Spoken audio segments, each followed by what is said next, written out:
আবার কি দারুণ ব্যাপারটা হচ্ছে কিছু বলবি না বাবু মুখে, ঠিক আছে? মুখে কিন্তু কিচ্ছু বলবি না। চুপ করে থাক। হ্যাঁ বাবু, কিচ্ছু বলবি না। শোন, হ্যাঁ এই দিকে, হ্যাঁ হ্যাঁ হ্যাঁ।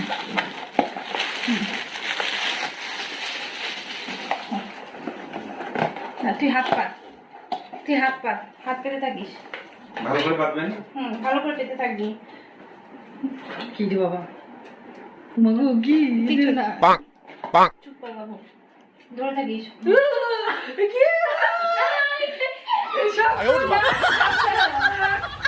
সাপ নাকি? সাপ কেন? এতগুলো কি দিলে? দাঁড়া, বাবারে দাঁড়া, অনেকগুলো আছে তো, কি হাত পা নড়ছে কেন ওগুলো? আরে বাবা, দাঁড়া, ধরে থাকিস। কি করছো গো? কিছু না। হাত পা নাড়াচ্ছে তো জিনিসগুলো।